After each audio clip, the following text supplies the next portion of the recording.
If you are like most college students in the U.S., you've probably been taught that saturated fat and cholesterol from animal sources is bad for you. That is a theory known as the lipid hypothesis, and that your diet should include primarily grains and lots of vegetables. Does 5 a day sound familiar? Well, I did plenty of independent research from well-credentialed sources, and guess what? You've been lied to. You've been brainwashed. And the companies that sell heart drugs and low-fat foods are profiting off of your misery. What I'm about to tell you may save your life. The lipid hypothesis was developed as a result of a perfect storm of bad science, corporate lobbying, and political corruption, according to Gary Taubes. It all started during World War II. Americans lost much of their access to their staple fats due to the Japanese cutting off their supply of coconut oil and the butter having been sent overseas to our troops. And the margarine gained real popularity as a result. And after the war, the manufacturers did not want to lose that. So later, fast forward to 1977, there was a Senate committee under George McGovern who developed dietary goals for the United States. And the dietary goals was basically modern dietary advice. And it was embraced by the American Heart Association, but it was protested by many scientists.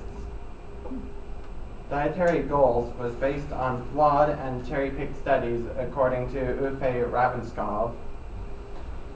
There have in fact been plenty of studies that contradict the lipid hypothesis, but you will never find them just from the mainstream media.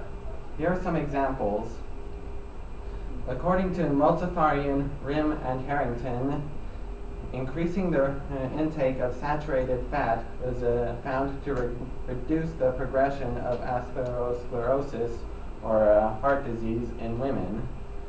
And exceeding the recommended fat limits, according to Leo Stotier and his team, exceeding the recommended fat limits, which is 30% total of daily calories and 10% saturated, did not increase the risk of death except for cancer in women, but in most cases actually reduced it, especially for heart disease in men.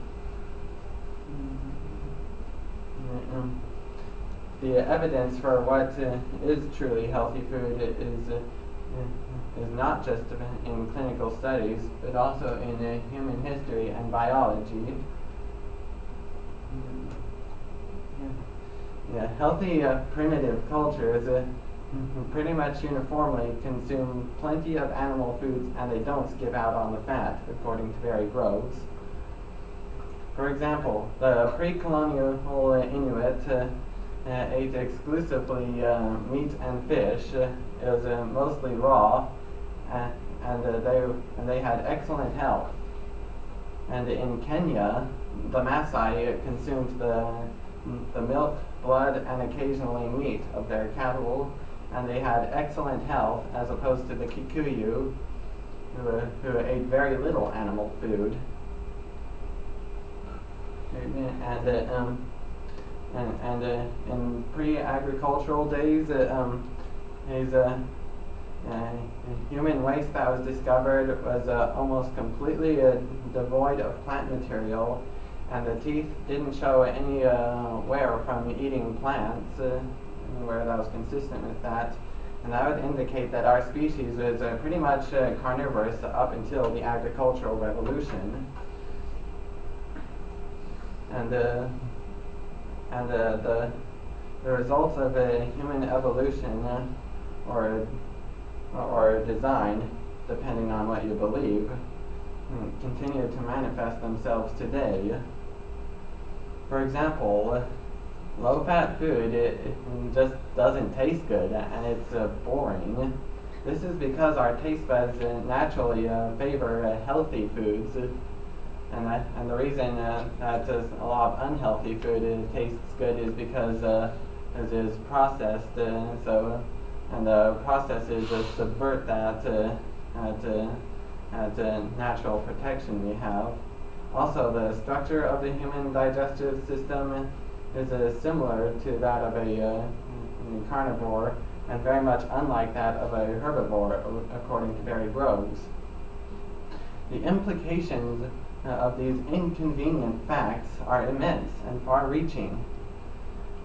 When cutting through the bureaucracy and looking at the real science, it is clear that our bodies were not designed for the grain and vegetable-based low-fat diet the establishment supports. Just remember, real health comes from nature, not from a government dietary guidebook.